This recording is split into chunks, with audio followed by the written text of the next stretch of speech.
Hello everyone, my name is Fatima and welcome back to the Race Edit. And if you're new here, welcome to the Race Edit and welcome to the very first race review of the season. Formula One is back. Oh my goodness, Formula One is back and it's really back. Like it's backer than it's ever been.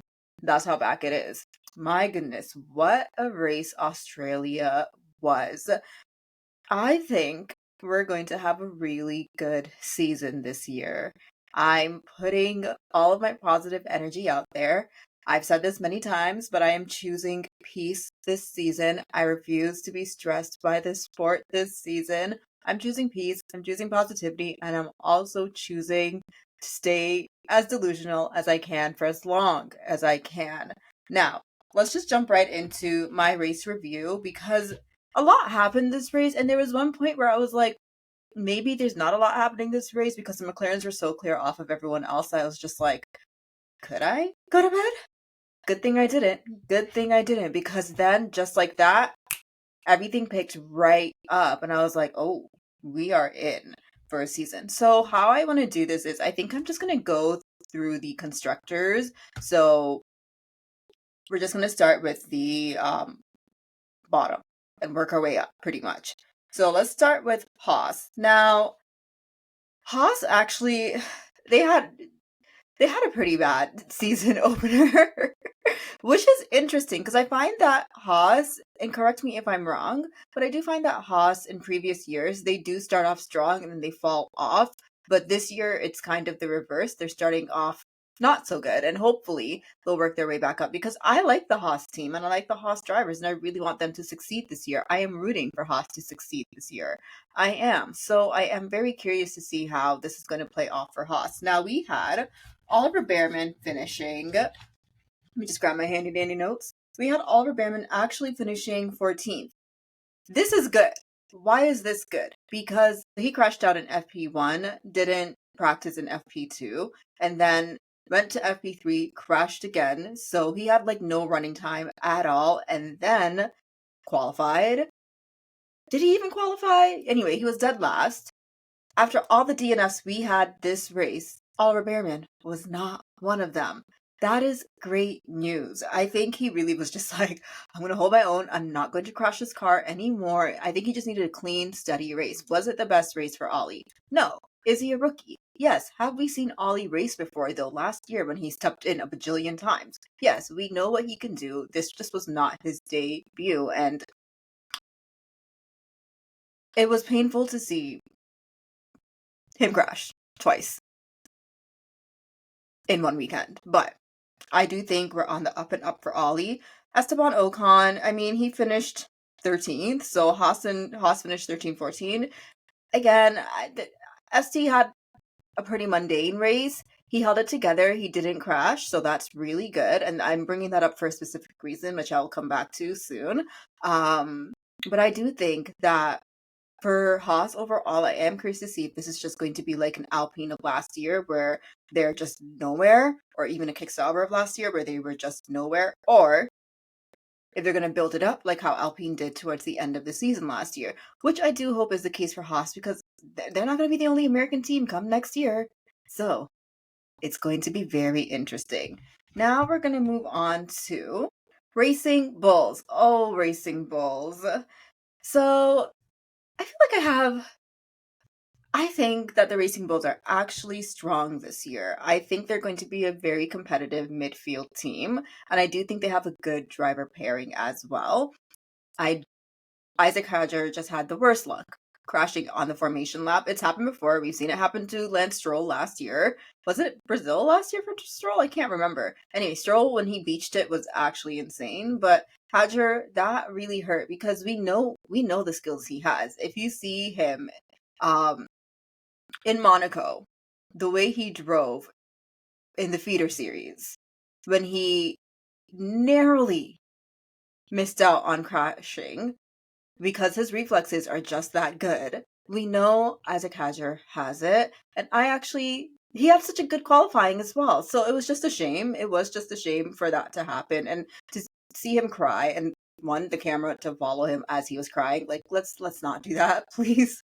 Let's not do that. Like, these rookies, this is everything to them. This is their shot in Formula One. This is the season. It's like a make or break season for rookies, especially for Isaac Hadjar and the Racing Bulls. We know how the Red Bull team works, so um it's a painful one. But then seeing Anthony Hamilton, Lewis Hamilton's dad, console him, which, if you know, Isaac Hadjar is like the biggest Lewis Hamilton fan ever. I think he might even beat Franco Colapinto. But to see that his hero's dad consoling him after crashing in formation lap and not even having a race was really beautiful to see. And I do think that it's going to be a good season for Isaac. I think it's going to be a great season for the Racing Bulls, actually, because Yuki Tsunoda, yet again, is the only other Red Bull, quote unquote, driver to finish the race today, aside from Max Verstappen. I just feel like there's a pattern here.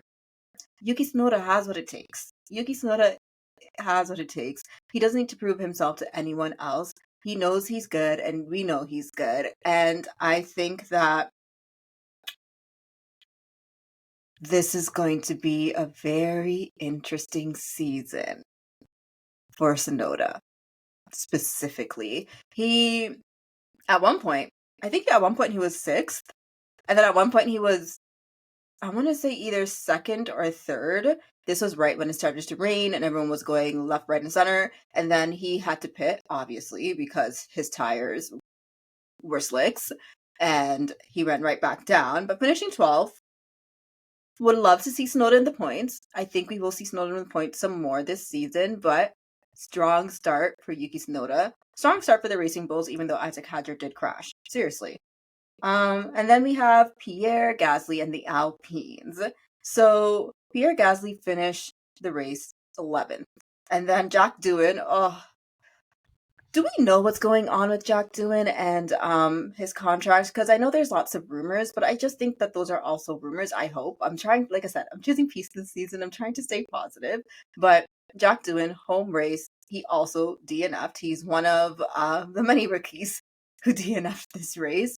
But that was a terrible sight to see because, as we know, there's lots of talk around his contract and if he's going to have a full season. If he's not, if Franco Colapinto is going to take his seat after 6 races.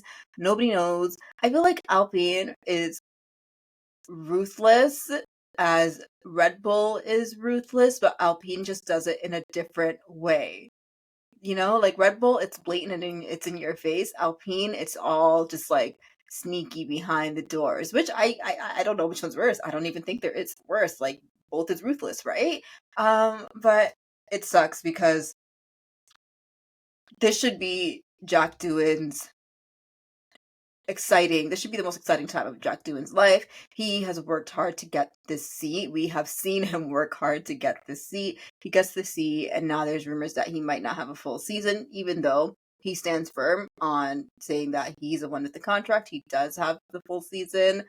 We've seen this play out before in Formula One, but I do hope that he gets more of an opportunity to show that he's here to stay. Because while I'm a fan of Franco Colapinto, I also would hate to see another rookie have their seat taken due to politics, I guess. But we're having 11 teams next year, so who knows, you know? This is going to be an interesting season. Oh yeah, back to Pierre Gasly. So he finished 11th. Pierre Gasly had kind of a quiet race for me. Him and Charles were going back and forth at some points, which is hilarious. Besties going back and forth. I just like give Pierre and Charles a competitive car, both of them, and I really want to see how that friendship changes. I think it's going to be very interesting. I don't know if that's going to happen anytime soon, but hey, you know? But yeah, Alpine finishing 11th. Interesting enough, I'm saying this because remember in Brazil last year when we had the double Alpine podium in the rain. This year we had rain, and I don't think Alpine were really where they needed to be compared to last year. Again, when it's rain, everything is unpredictable. Everything is unpredictable. You can't control it. That Alpine double podium was genuinely, it was hard work, but it was also like a fluke in a way as well. Like, both drivers deserved their podiums, but it was also like, how did we get here? How did we get here? Moving on to, this is insane for me to say, and I just have to double check my notes. Because I almost want to come back to them last, but if I'm going by constructors, right now Ferrari is 7th in the standings. I'm actually Ferrari is 7th in the standings. After all that, as you know, I am a new Ferrari fan. Actually, that's a lie. I'm not a new Ferrari fan. I've always liked Ferrari on the sidelines, but now I'm fully repping them because obviously Lewis Hamilton races for Ferrari and Lewis Hamilton is the driver that I rep most. So it's interesting because prior to the start of the season, we would have online, there was also chatter about Ferrari's disaster class, as people would say. We know Ferrari's strategy hasn't always been the best many times. And people who have been rooting for Ferrari for many years, rooting for Leclerc for many years, have been saying that Ferrari's got a Ferrari. And to that I say, understandable. After the race that we just witnessed, understandable. However, I'm still extremely positive about Ferrari this season. I don't think they have a bad car. I do not think Ferrari has a bad car. I actually think Ferrari is up there with the McLarens, with the Mercedes, and with the Red Bulls. I think they got set up bad. They completely messed up their setup for this race. I think they anticipated more rain than we actually got. And I think, not even I think, and I know that they completely blundered their strategy. Because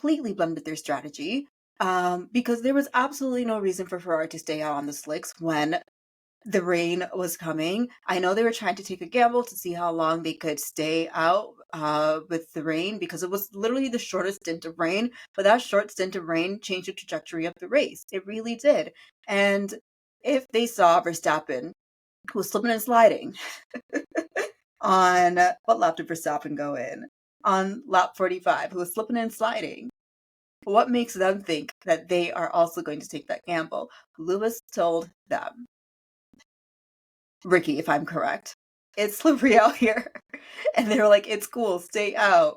Charles was like, class 3 is going to be a lot of rain. Stay, and guess what? They stayed out. Why not split the strategies and see what works best to at least bring yourselves up there? But I do think this was genuinely, and I'm saying this with a lot of love and a lot of positivity, I do think this was just a blunder from Ferrari. I think that, you know what? Let's have all the bad luck for Ferrari this season just happen race 1, day 1. Take it all up. We had everything that we could imagine to go wrong for Ferrari. Thank gosh none of the drivers crashed, but everything that we could have go wrong for Ferrari happened. And you know what? Now, when we go to China, I expect to see a tighter ship. I think that this needed to happen. And maybe this is just me being delusionally hopeful. Perhaps. But based on their race pace throughout FP1, 2, and 3, they're up there.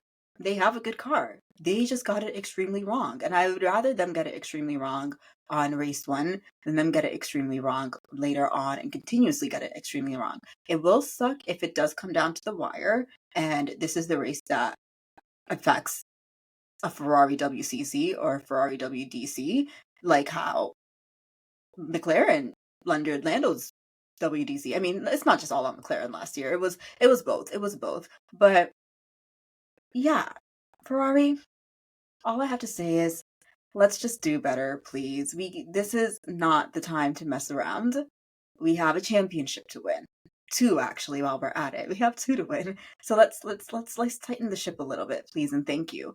And fun fact, the only Ferrari powered car ahead of the Ferraris and the Haas's, if I'm correct, is Kick Sauber.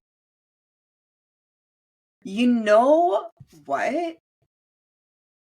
I think we actually need to speak on this for a second because Nico Hülkenberg, he kept it together. Imagine telling Kick Sauber that they were going to be in the points the first race of the season in 2025 last year. Genuinely, I think we would all laugh because we know how their season went last year. It was abysmal. It was. And Nico Hülkenberg, the only Ferrari-powered car to finish 6th? Or, like, are you kidding me? I mean, you know what I mean when I say finish 6th. But he had a quiet race. I think there was a lot of quiet races this race, but I think that that's just amazing. And I have a theory, and I'm going to come back to it as well. I just want to get through all of my teams first and then come back to it. We have Aston Martin finishing fifth. So we have Lance Stroll, if I'm correct, the only driver for Aston Martin finishing this season. Yes, because Fernando Alonso DNF'd. But we had Lance Stroll finishing sixth. Where the heck did that come from? Truly, I don't know. And now I did watch the race, and I also watched the race in 30s for this video, and I'm like, did that troll just have a quiet race like George Russell? Like, where did he come from when it came to six? I don't know, but good for Stroll. Fernando, as we know, DNF'd. He's the only technically, I guess, the only non-rookie, but also technically rookie, if you know, who crashed. Fernando Alonso's not a rookie, for those of you who are going to jump me. I'm just chronically online, okay? I'm just chronically online. But, yeah. Oh, actually, no, I lied. Because there was another non-rookie who also DNF'd, who I'll get to literally in, like, I think the next one. But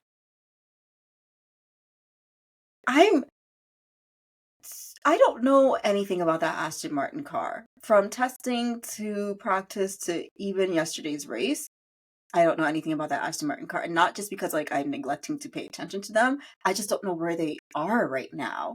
So Lance Stroll finishing sixth. I feel Australia is an outlier to me when it comes to races, especially for the race opener. Like the first race is always an outlier, but I find that the Australian track is also another one because there's just always something that can go wrong in Australia, and everything went wrong for a lot of teams this race.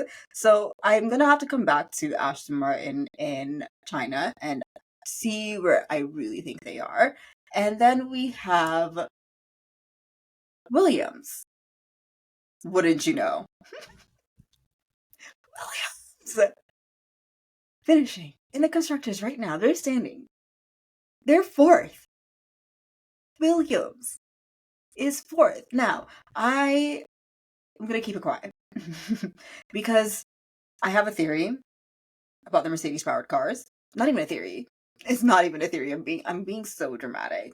But Williams, you know what? This was a great weekend for Williams overall. I was mad at Alexander Albon because I was like, for a good half of the race, I was just waiting for Lewis Hamilton to overtake him, and it just wasn't happening. And of course, Alex Albon is so extremely comfortable in that Williams. He knows that car. He knows his team so well. And that car was just really, it had a great race pace this weekend in general. And then, or good race pace this weekend in general. And then Lewis Hamilton, new to Ferrari. Still trying to work out the kinks of that car. It was a rat race. There, you know. So I was like, I don't know how to feel right now because I'm so happy to see Williams up there, but like, buddy, can you just like move? I know you can't, but like, can you? But it was really great to see Alex Albon finish fifth. Now, sidebar. Technically, no, I guess he did. He did finish fifth, and then Kimi Antonelli had a 5-second penalty, but then Mercedes appealed that penalty, and Alex Albon finished fifth. Then he was fourth, and then as of this morning, Kimi Antonelli's penalty was reversed, so now Alex Albon is back in fifth, Antonelli in fourth, who I'm going to talk about very soon. But genuinely, shout out to Williams. I really am so. I need China to come. I need China and Japan specifically. I need the next 3 races to come to actually, I think, understand where all these teams lie. Because if I go back to Ferrari for a hot second, like I said, I do believe they have a good car, and I do think they're going to be up there. I think today was just a complete just a misrepresentation of what Ferrari can do with this car and can do with this team. And I was saying on my Instagram, I was like, yeah, it was not the best race for Ferrari, not the best strategy. But remember, last year, McLaren, it took them 6 races. And look at where they are. Look at how they finished. They won the Constructors. McLaren were fighting for their lives for the past however many years. Then just something happened. They figured it out. And that's all it takes. You learn from your mistakes and you really got to work through those things, kinks. And that's why I'm not mad at Ferrari. I'm upset because like these are valuable points that you're missing out on. But I'm like, we can do better. And I know we can do better. And Williams, I'm really curious to see how they're going to finish this season with the drivers that they have. Because if they have a pretty decent car and they have two great drivers, in my opinion, they can really be either up there fighting for podiums, potentially, not to get too far ahead of myself, or be really the top of the midfield, which I think they will be this season. With the Racing Bulls, actually. Then we have Red Bull Racing, who is currently third in the standings. And you want to know something? Fun fact. This is the first time out of like 1,000 and something days that Max Verstappen is not leading the WDC. I know. How insane is that, right? But Max actually finished second this race, and I just have to say Max Verstappen really did. He's a fighter. You can say a lot about him, but he is a fighter. That he really put that car to work. Liam Lawson DNF, which is interesting because talk about that Red Bull second seat. It was Yuki Tsunoda was dismissed, didn't get that opportunity. Liam Lawson got promoted. Cool. And again, this is the track, if I'm correct, that Lawson has never raced in any of the feeder series in general, which is so interesting to me. So understandable that he had a tough weekend. But I do just have to say, it's almost for Yuki, I think it would feel like poetic justice. I think it would. Of all the Red Bull drivers, we have Max Verstappen, Liam Lawson, and then we have the Racing Bulls, who are under Red Bull, Yuki Tsunoda, and Isaac Hadjar. Of all the Red Bull drivers, again, it just always seems to be that in the past however many races, it's always Max and Yuki who are finishing. And even though Yuki's not in that second seat, he's proven that he deserves that second seat. He has proven that. But hey, I digress. But yeah, Max Verstappen, what a race. What a race. It's so insane because the McLarens are pretty much clear of everyone. Max's inters were absolutely nowhere after, goodness knows. I wonder if I wrote it down. Yeah, pretty much by like lap 33. Pretty much by lap 30. The McLarens were so far ahead of everyone. Max couldn't keep up. His tires were shot. George Russell I don't know where George Russell was this race. I don't think I saw him once, which I'll come to in a minute. But the McLarens were so clear off of everyone. And there were points where Max did hold position, actually. He took second position from Oscar, and then Oscar got it back. And even though those tires were nowhere and his car was really just not the best Red Bull that we have seen, he still managed to finish second. And that, my friends, I tell you, is something to watch because he's not going to not take a fifth championship without a fight. Like, he is going to fight until the very end. That's what I witnessed from Max this race. And he knew, and Red Bull knew, unlike Ferrari, that staying in the rain on those slicks was a bad idea. That car was slipping and sliding, and he went right into the pits. He came out, and he finished ahead of the Ferraris. He finished ahead of everyone else, and he finished second. That is what a well-gelled team does. You listen to your drivers, which is what Ferrari needs to do. Because both drivers are saying it's slippery, class 3 action is going to be a lot of rain, and yet we still stayed out. Don't do that. Bad idea. Don't do that. I understand the gamble because the Haas stayed out, actually. The Haas team stayed out, but then they went right in real quick to get some tires because no ma'am. No ma'am. And then we have Mercedes finishing second in the constructors right now. I have so much to say about Mercedes because what even? No, when I say I have so much to say about Mercedes, I actually don't have so much to say about Mercedes because what a race. George Russell.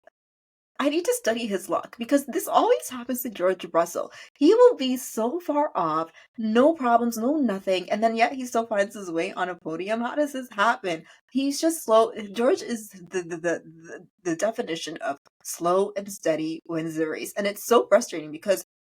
And this is not only in something that I've said, but I've seen other people say it as well. I really want to just see him win a race, like while putting up a fight. Which he did. I can't really remember which race he won last season. Oh, that's gonna bother me. I can't remember which race it was. But we did see that happen. And I really just want to see George Russell go wheel to wheel. With someone, anyone, I don't know. I would love to see it. And I would love to see it consistently whenever he gets on these podiums. Truly, I do think that this was a very quiet race for Mercedes.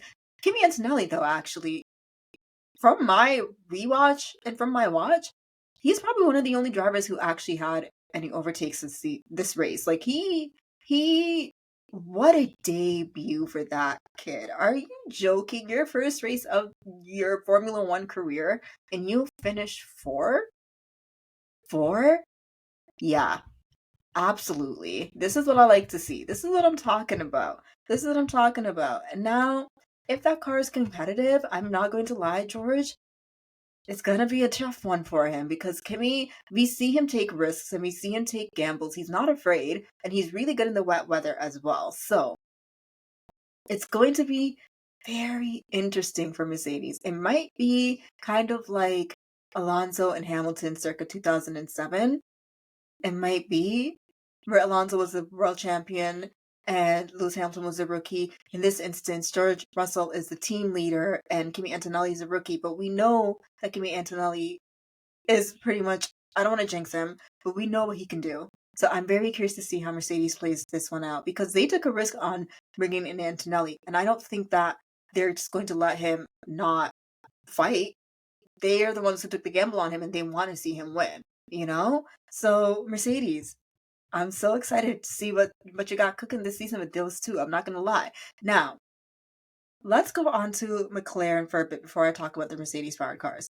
Because McLaren wait a second. McLaren, first and foremost, Lando Norris, you had a great race. You held it together, you held your own, and you put a stamp on this season, and you're saying that this is my season to win that championship. And as much as I want another driver to win and not you. I'm so sorry, Lando Norris. It's just you're not I do love to see a person really like put in the work. And shout out to Lando Norris for doing that. Shout out to Lando Norris for doing that because he had every single thing thrown at him. He had freaking Max Verstappen in that Red Bull that was everywhere fighting him. He had his teammate fighting him. He had the rain fighting him. He had everything fighting him. And he called everything right. Compared to Silverstone last year, compared to even Canada last year, he was like, the team listened to him and he listened to the team, is what I'm trying to say. Now, I do have an issue with McLaren, though, because it is race one, it is day one. And how can your two drivers on lap 30 be clear of the field? And then you're telling Oscar Piastri, who was faster than Lando Norris at that time, to hold position because you guys were thinking of the rain strategy. I understand it's hard, but this tells me that even though you have a contract that for both drivers, a multi-year contract for both drivers, it's scaring me a little because it's race one, day one, and we're already pulling team orders. I don't know how I feel about that. I don't know how I feel about that. And why I say that is because you guys, they told Oscar to hold position. Oscar was the faster of the two at that point. It's his home race. Of course he's going to try and win. Who wouldn't? Even if it wasn't his home race, it's the first race of the season. Of course he's going to try and win. He wants to win that title just as much as Lando does. Of course. Now, Oscar is like, okay, cool. I'm faster, but I'll comply. Obviously, he's mad. He messes up a little bit and causes a little bit of distance. And once we're on lap 33 and there's slight distance, then McLaren goes and tells Oscar that they're free to race, but remember the rules. Don't do that. McLaren, don't do that. That's so strange and so weird, and I'm just like, why? And like, no, you're not free to race anymore, actually, because Oscar is not near his teammate anymore, so he's just driving. That's what he's doing. He's just driving. And they did all of that just to go into the pits and have to double stack anyway. Long story short, McLaren, if you want to win this title, and I know they want to win that title, and I know they want to win both. I know they want to win the constructors, and I know they want to win the WDC, but starting off your season like that, I don't think it's good, because all that's going to do is just honestly create a villain arc for Oscar. And honestly, I don't think anyone could be too mad about that, because he's not here to play second fiddle to anyone, nor is Lando Norris. So good luck. But anyway, great race from everyone. I had a great time watching this race. And I just want to talk about the Mercedes powered cars for a second, because from my understanding of last year, that Mercedes runs really, really well in cool weather. We've seen it in Silverstone. I want to say Canada. Yeah, I'm here in Canada. And perhaps Belgium as well. And what's the other race? I can't remember the race that George won. But we see that Mercedes powered cars, they run really well in cool weather. And look at how McLaren finished. Look at how Williams finished. And I don't think Alpine is running a Mercedes powered engine right now, are they? I know they are. I can't remember if that's for 2026 or if it's starting 2025. But either way, seeing how well they were running this race, I was like, is McLaren really clear of the field? Or I think they are ahead. I do think McLaren is ahead, but I do think that the Mercedes engine just loves the cool weather. It does. And that really helped them this race. However, though, did you notice that McLaren's Lando's inters were also extremely shot too? Like he was fighting that rear a lot as well. So I think that the tire wear is going to be an interesting one. And maybe that's just because they were just running on inters on the dry patch when they on the dry patch as well, and they were just killing their traction as well. That could also just be what it is. But I'm very curious to see what happens next race, and if the weather is cool, if the weather is warm, how the Mercedes, Williams, and McLaren are going to run, and if it's going to change the pecking order. Because if you notice, the Ferraris and the Haas's and the Kickstaubers, they're Ferrari engine powered cars, and they weren't loving this weather. So I'm very curious to see what's going to happen when we just have a dry race. Just a dry race. That's all I want to see. And I want to see what the pecking order is going to be, because that's what's really going to either keep my optimism going. No, I'm kidding. I'm gonna stay so peaceful and happy this season. I'm honestly also thinking I'm just gonna stay offline a little bit this season, because I really enjoy watching Formula One when it's just like me and I'm not like getting hit with the internet as well. So I'm so curious to see what's going to happen this season. I have a lot of faith and a lot of good good good I guess good energy for this season. I don't know. Maybe I'm just being delusionally optimistic, or maybe I'm just seeing something. Who knows? Who knows? But what a race. What a race. And before I end off, Ferrari,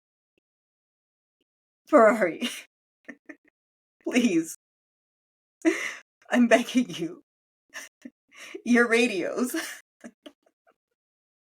What are we doing? Like, literally, what are we doing? Like, must be the water. Like, wow, thanks. Can you try K1? Lead me to it. Please try K1 just as a test. I'm not close enough. K1 is there. I understand that Lewis Hamilton and I think his name is Ricky. They need to find. They're still, mind you, Lewis Hamilton has been with his previous race engineer Bono for what 12 years. They had a strong relationship. It's almost like no words needed to be said, and that was also an issue in the past 2 years where no words were said, and it was like, hello, feed me information. And then Ferrari is the opposite, where it's like information overload. And it's like trying to find that fine balance. But that was so like, come on now, Ferrari, come on now. Anyway, I'm so excited for this season. I never take, and I really should stop doing this. The first race of the season, I never actually like take it seriously. Because for me, the first race is always just like I mean, mind you, last year, didn't Max Verstappen win? No, I think who won Bahrain? It was actually Ferrari. Let me take that back. But yeah, the first race of the season is always I'm always just like I take it with a grain of salt is what I should say. And then after the next race and the next race after that, I'm like, okay, now we're serious. Now we got Formula One for real, for real. But yeah, that's all I have to say for you all today. Thank you so much for sitting here and watching this. If you like this, please feel free to like and subscribe. The audio version will be live on Tuesday. And I hope you all have a wonderful, wonderful day. Thank you.